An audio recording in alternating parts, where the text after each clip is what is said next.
할렐루야. 우리 주님을 찬양합니다. 우리 요한복음 말씀을 통해서 하나님의 세미한 음성을 듣고 있습니다. 오늘 이제 요한복음 12장을 끝으로 예수 그리스도의 표적의 사역은 끝이 나고요. 이제 예수님의 고난이 시작되어지고 그 십자가의 길이 시작되어집니다. 우리는 십자가라고 했을 때 너무 고난이고 어렵다고 생각하지만 사실 그 길은 영광의 길입니다. 그래서 요한복음 13장부터는 영광의 책이라고도 합니다. 오늘부터 저와 여러분의 삶 속에 하나님의 영광이 회복되어져서 참된 평안의 축복을 누리시기를 예수 그리스도 이름으로 축원합니다. 우리 본문에 이제 종료주일을 시작하고 있어서 오늘 실제로 종료주일은 부활주일이 있는 전주입니다. 그래서 올해는 2025년 4월 13일로 지키는데요. 우리는 본문의 어떤 의미를 따라서 함께 종료주일 교동문도 읽었습니다. 사복음서에 의하면 종료주일이라고 하는 것은 이제 예수님께서 베다니에서 잔치를 마치시고 이제 죽음을 위해서 예루살렘에 입성하는 날을 기념하는 거예요. 그래서 예수님이 이제 나귀를 타시고 이 예루살렘에 입성할 때에 사람들이 호산나 호산나 외치며 종려나무 가지를 흔들었다고 해서 종료주일이라고 합니다. 그래서 이 종료주일은 어느 날 갑자기 생긴 주일이 아니고요. 스가랴 9장 9절에 봤더니 시온에 따라 크게 기뻐할지라 예루살렘에 따라 즐거이 부를지어다. 보라, 내 왕이 내게 임하시나니 그는 공의로우시며 구원을 베푸시며 겸손하여 나귀를 타시나니 나귀의 작은 것 곧 나귀 새끼니라. 이 말씀의 성취로 예수님이 지금 나귀를 타고 가장 낮은 자리의 모습으로 이렇게 나오십니다. 그런데 이때 우리가 흔들었던 이 종려나무를 보면요, 이 종려나무는 열매가 대추나무라고 하거든요. 그래서 대추나무 이 열매가 얼마나 달고 꿀인지요. 그래서 이 사막에서는, 이 팔레스타인 이 지역에서는 이 종려나무가 있으면 이 지역에는 물이 많고 뭔가 비옥한 땅이구나. 왜냐하면 종려나무는 물을 많이 먹고 그 대추나무의 열매를 이렇게 맺게 하거든요. 그래서 우리가 잘 알고 있는 여리고 성도요, 우리가 생각하기에는 그냥 뭔가 강한 가나안의 첫 성, 요새화된 성이라고 생각하는데 이 여리고 성에는 종려나무가 그 성을 둘러싸고 있었다고 해요. 그래서 출애굽기 15장 27절에 보니까 엘림이라는 그 여리고성에 딱 머물렀을 때 사람들이 왜 여기에 장막을 치자고 했냐면은 거기에 종려나무가 있었기 때문이에요. 그래서 예수님이 십자가를 지시기 위해 예루살렘에 입성하는데 많은 사람들이 종려나무를 흔들었던 이유는 이제 예수님 때문에 내 인생이 풍요롭게 되겠구나. 그토록 기다리던 메시아가 왔구나. 이제 내 인생에 종려나무 열매를 맺듯이 풍성하고 풍부한 그런 땅이 내 인생이 되겠구나. 이런 어떤 기대 때문에요. 정말로 이스라엘의 모든 사람들이 예루살렘에 입성하실 때 비록 그 모습은 초라했어요. 왜냐하면 어린 나귀를 타고 오니까, 뭔가 멋있는 백마를 타고 들어오는 게 아니라 어린 나귀를 타고 오니까요. 그래도 예수 그리스도께 환호했습니다. 왜 그러냐면요, 오늘 요한복음 12장 9절에 봤더니 이 예수님도 예수님이지만 함께 오는 나사로가 궁금한 거예요. 이들이 들었거든요. 죽은 지 4일이 된 나사로가 살아났다는 것을. 그러니까요, 진짜 나사로가 살아났는지도 궁금한 거예요. 그래서 예수님을 보러 막 온 거예요. 너무 많은 사람들이 몰려드니까요, 요한복음 12장 19절에는 바리새인들이 서로 이야기하면서 이렇게 얘기하는 거예요. 지금까지 우리가 한 일이 쓸데없다. 우리가 예수 안 믿게 하려고, 예수 그리스도의 그 힘과 그 당이 생기지 않게 하려고, 우리 자리를 유지하려고 지금까지 계속 예수를 모함하고 어렵게 하고 핍박하고 했지만은 이제 쓸데없다. 봐라, 온 땅이 그를 따르고 있다. 그만큼요, 죽은 자를 살린 예수 그리스도, 그리고 4,000명 5,000명을 먹이고 그를 만나면 모든 사람들이 살아났고 치유된 거를 소문으로 들었고 본 사람들이요, 다 몰려들어서 호산나 호산나, 주 예수여 어서 오셔서 우리를 구원하옵소서, 그렇게요 막 난리가 났다니까요. 그러니까 바리새인들이 체념했잖아요. 야, 이제 쓸데없다, 이제 예수를 막을 수가 없다. 그런데 일주일도 채 안 갑니다. 이 예수 그리스도가 어서 오십시오 이렇게 환영해 놓고 며칠이 안 가서 이들은 예수를 십자가에 못 박으라고 소리치는 무리로 바뀌게 돼요. 예수를 그렇게 웰컴하고 찬양하고 불렀던 그들이 며칠이 안 돼서 왜 예수께 등을 돌리고 오히려 예수를 죽여라, 그 핏값은 나와 내 후대가 받겠다고 이야기할 만큼 완전히 그들이 돌아서게 됐을까요? 그들이 원했고 그들이 기다렸던 구원자 예수의 모습이 아니었기 때문이에요. 오늘 요한복음 본문에는요, 이렇게 많은 표적을 그들 앞에 행하셨으나 그를 믿지 아니하는 자들도 있었다고 해요. 왜 이들이 예수를 믿지 않았을까라고 얘기했을 때 이사야 선지자는 이렇게 얘기했습니다. 이미 예언했습니다. 그들이 마음으로 깨닫고 고쳐서 돌이키지 못한 것은 그들의 무지함도 있었겠지만, 또 내가 그들에게 은혜를 안 줘서라고 생각하겠지만 그것이 아니다. 진짜 이유는 그들의 무지 뒤에 숨겨져 있는 자기들이 보기에 생각하는 사람의 영광이 없었기 때문인 거예요. 예수님은 우리가 보기에 흠모할 만한 아름다운 것을 가지지 않았어요. 그래서 우리는 그를 귀히 여기지 않았어요. 요한복음 12장 42절 43절에 보면요, 관리 중에서도 그를 믿는 자가 많았어요. 그런데 바리새인들 때문에 드러나게 그들이 말을 하지 못했어요. 왜냐? 출교를 당할까 봐, 자기의 안위 때문에. 그래서 그들은 사람의 영광을 하나님의 영광보다 더 사랑하였더라. 그렇게 환호하던 예수 그리스도를 돌아선 이유는요, 무지 때문도 아니고 사실은 뭔가 깨닫지 못해서도 아니고 연약해서도 아니에요. 그 속에 숨겨져 있는 진짜 이유는 그들이 사람의 영광을 하나님의 영광보다 더 사랑했기 때문이에요. 저와 여러분이 많은 부분들을 열렬히 환호하다가 돌아서는 이유는 될 것이라고 확신했다가 되지 않는 부분에 포기하고 낙심하는 이유는 우리가 뭔가 무지하고 연약하고 부족해서가 아니에요. 상황이 바뀌어서가 아니에요. 진짜는 그 속에 육신의 사람의 영광, 그것이 눈에 보이지 않는 영적인 영광, 하나님의 영광보다 더 크게 보였기 때문이에요. 사람의 영광 때문에 사실은 우리는 결국 망한다는 겁니다. 나를 위해 살아요. 그런데 정작 나를 살리지 못해요. 자녀를 위해서 우리는 최선을 다합니다. 그런데요, 결정적인 순간에 사실 내 자녀를 살리지 못해요. 제가 예전에 만났던 한 학부모님이요, 자기가 왜 하나님을 믿게 됐는지, 자기가 왜 기도하게 됐는지, 왜 저를 몇십 년 만에 돌고 돌아서 제 앞에 있게 됐는지에 대한 이유를 말하는데요, 자녀가 갑자기 이유 없이 갑자기 뭔가 이렇게 막 쓰러지는 거예요. 숨이 가빠 오는 거예요. 119를 타고 가는데요, 그분이 차가 참 좋은 차거든요. 근데요, 자녀가 급하니까 지금 좋은 차가 탈 때가 아니에요. 119 불러가지고요, 막 정신없이 아이를 데리고 가는데요, 너무 사랑하는 내 자식인데 그 순간에는요, 자기가 가진 모든 것들이 이 자녀를 살리지를 못하는 거예요. 그때요, 의지할 게 없더래요. 그동안 의지하고 배경됐던 게 하나도 답이 안 되더래요. 사람의 영광의 한계가 뭔지 아십니까? 사람의 영광으로는 절대 해결되지 않는 문제가 있기 때문이에요. 사람의 영광은 가지면 가질수록요, 결국은 더 갈급하고 더 목마르고 사실은 그 사람의 영광을 구했던 그 이유의 자리에 결국 나는 또 돌아가게 돼 있어요. 외로워서 사람의 영광을 구합니까? 구하면 구할수록 더 외로워져요.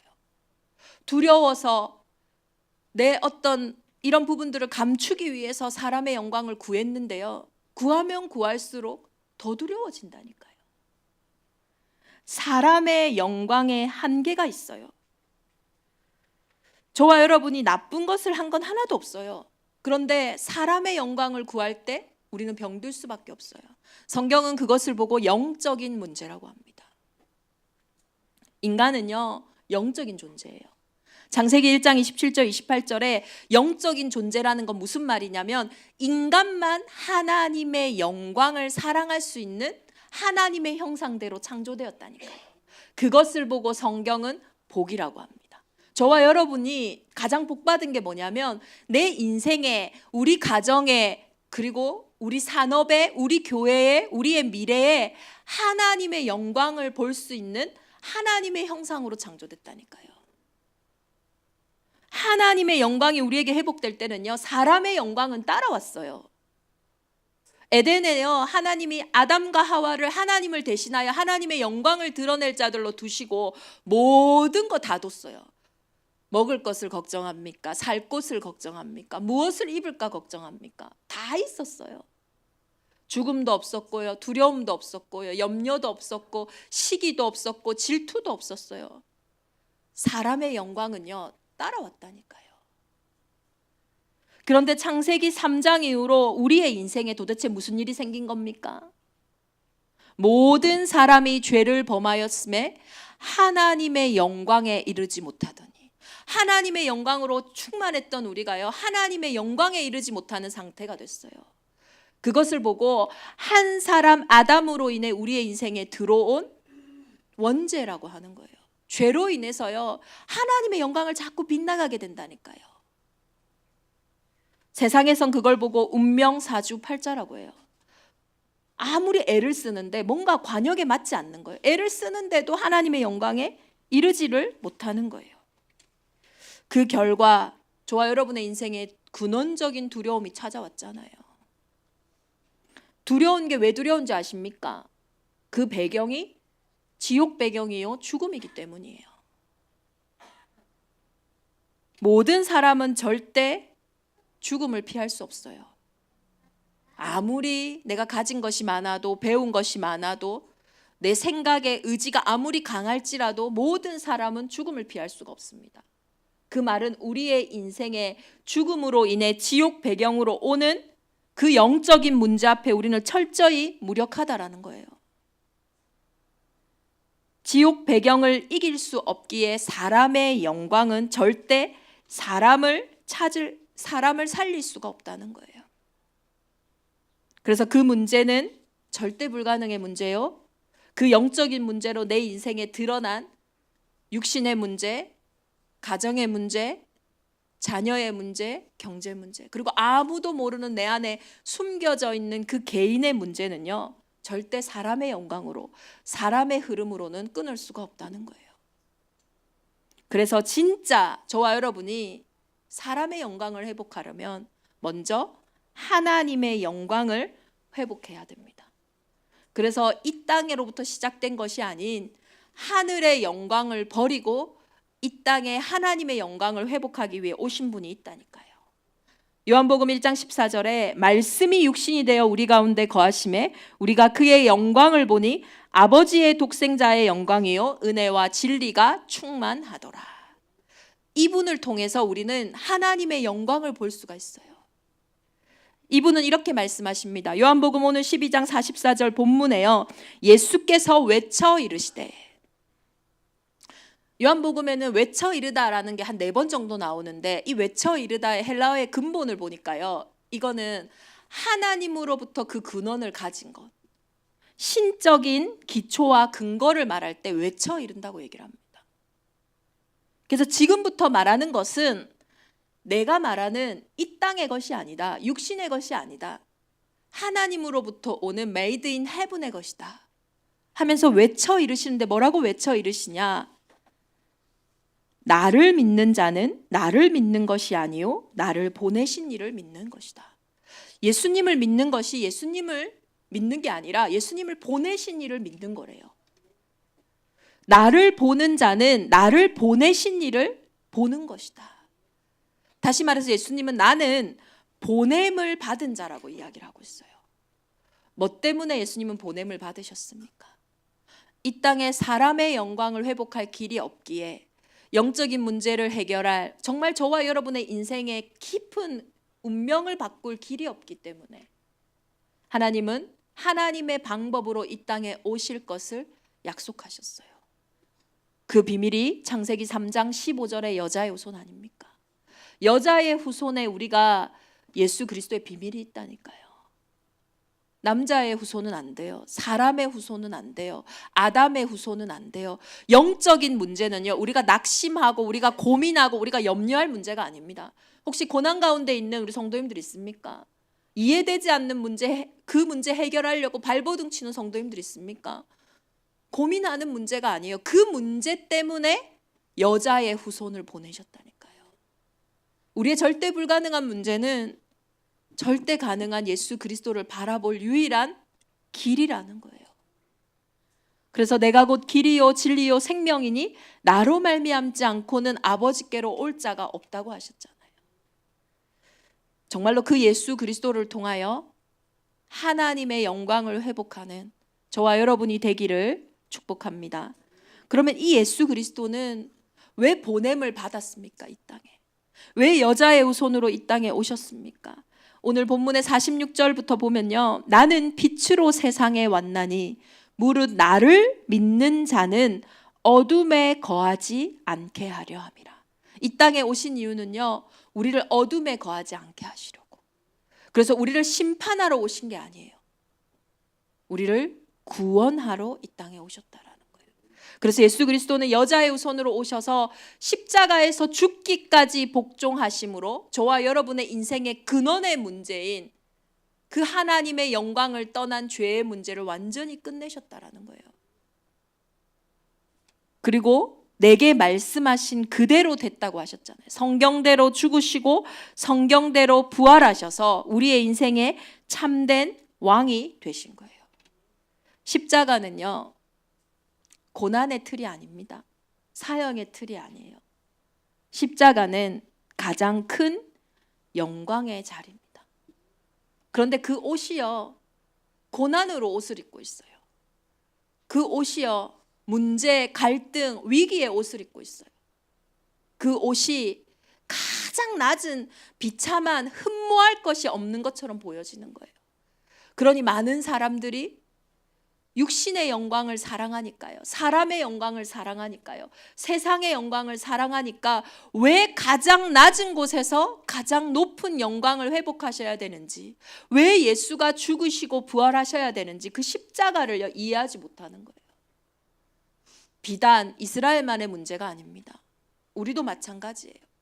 저와 여러분의 인생에 있는 가장 큰 문제가요, 그 십자가와 같이 가장 피하고 싶은 그 문제가 사실은 유일한 승리의 현장이요, 재창조의 현장이라니까요. 이번 한 주간 사람의 영광으로 이 땅에 온 불안과 염려, 그 근원적인 불신앙의 자리에 하나님의 영광을 온 땅의 평안으로 회복하는 저와 여러분이 되기를 예수 그리스도 이름으로 축원합니다. 그래서 본론으로요, 예수 그리스도께서 보냄을 받으신 것처럼 우리는 이 땅에 보냄을 받은 자들이에요. 하나님이 예수님을 이 땅에 보내신 것처럼 그 그리스도로 인하여 저와 여러분을 이 땅에 보내셨다니까요. 이 문제 속에, 이 갈등 속에, 이 위기 속에 내 운명이 기구해서, 내가 부족해서, 누가 잘못해서 온 것이 아니라 하나님이 나를 보내셨다니까요. 요셉의 팔자가 기구해가지고 형들한테 노예로 팔려간 게 아닙니다.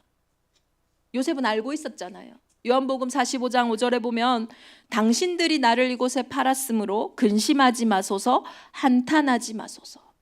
내 운명이 기구해서 여러분 때문에 내가 여기 온 게 아니라 하나님이 생명을 구원하시려고 나를 당신들 앞서 보내셨나이다.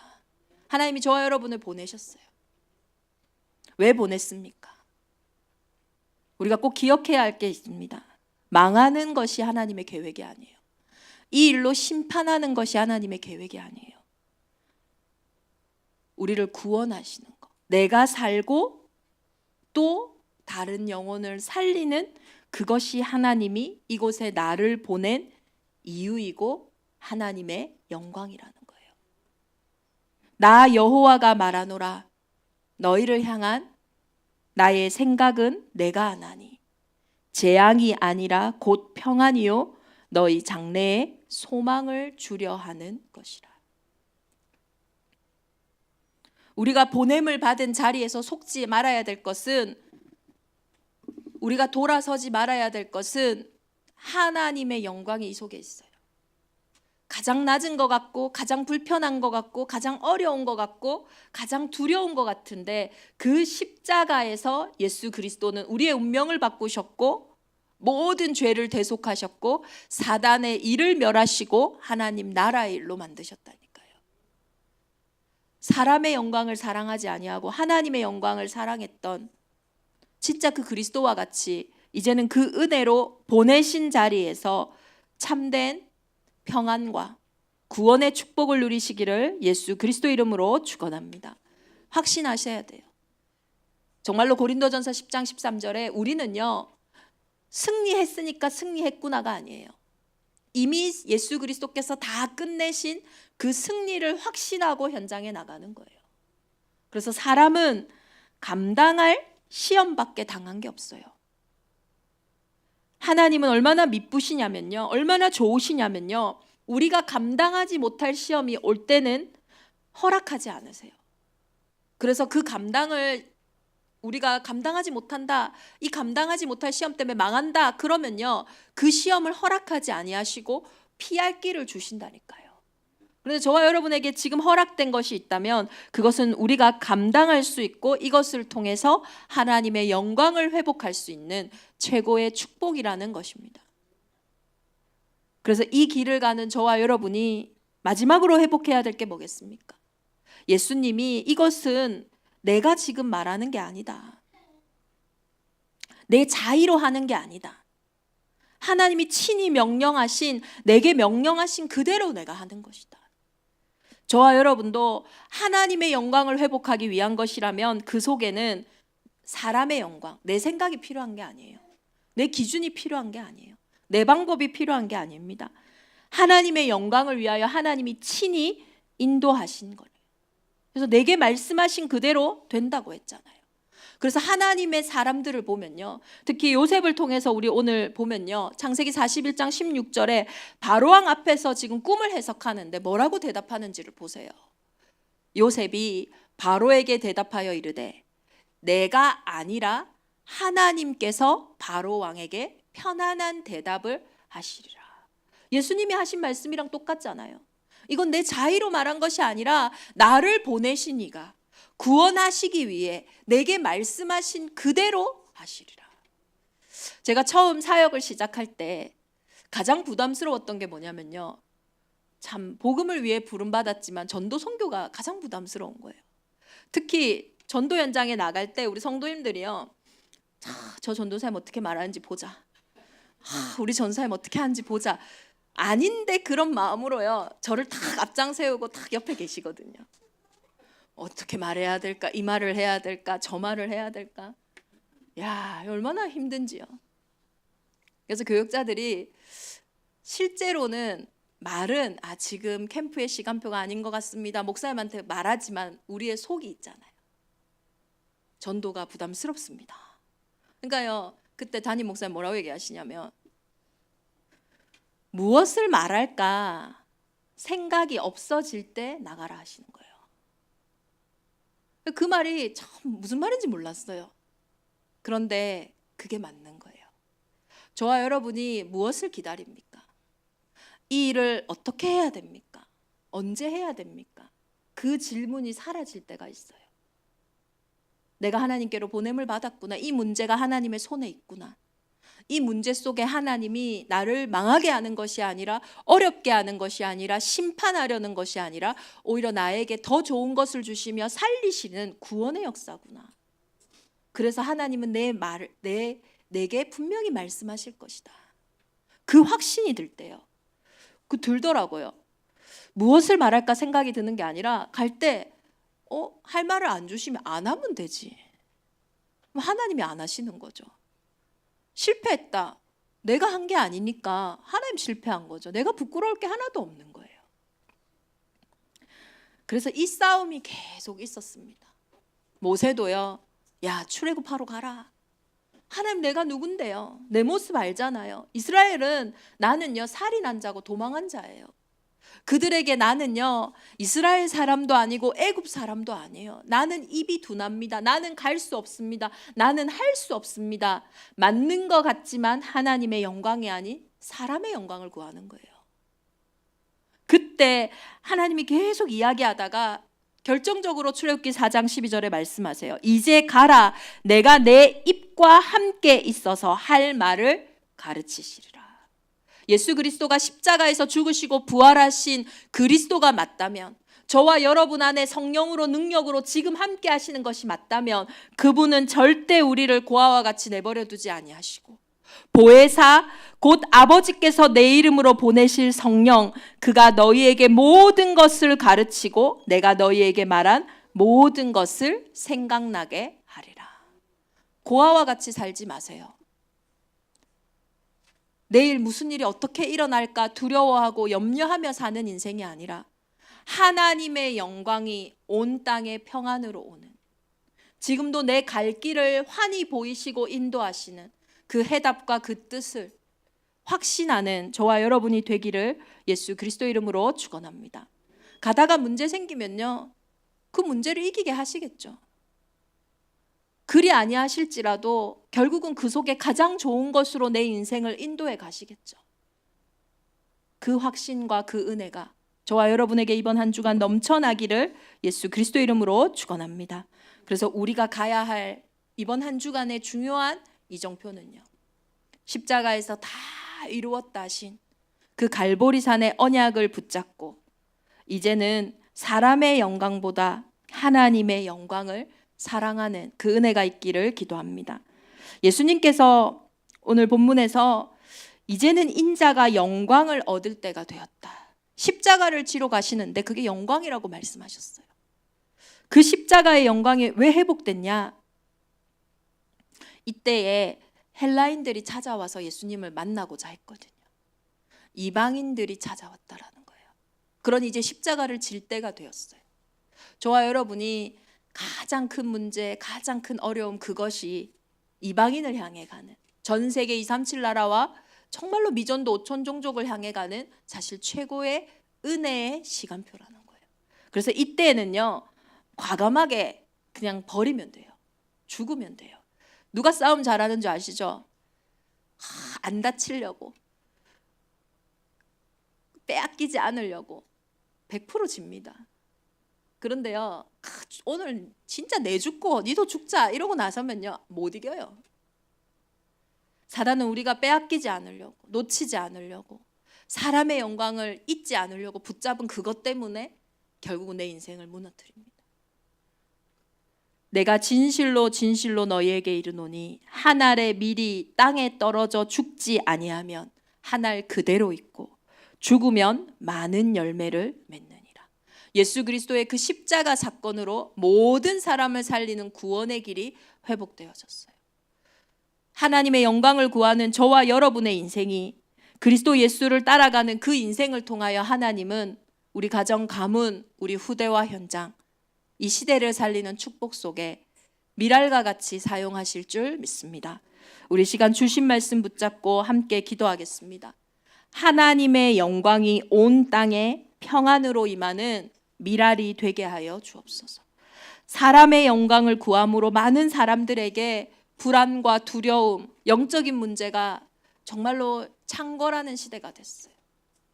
그 강한 나라 미국도 이 재해 앞에서 이것도 저것도 하지 못하는 지금 시간이에요. 사람의 영광보다 하나님의 영광을 더 사랑하는 자가 이번 한 주간 우리의 인생이 되게 하여 주옵소서. 보내신 자리에서 속지 않고 구원의 역사를 이루는, 정말로 이 십자가의 역설처럼 가장 큰 문제를 통하여 가장 큰 하나님의 영광을 회복하며 나의 가장 큰 연약함을 통하여 가장 큰 하나님의 강함을 회복하는 그 그리스도의 제자 되게 하여 주옵소서. 우리 주신 말씀 붙잡고 이 시간 함께 기도하겠습니다.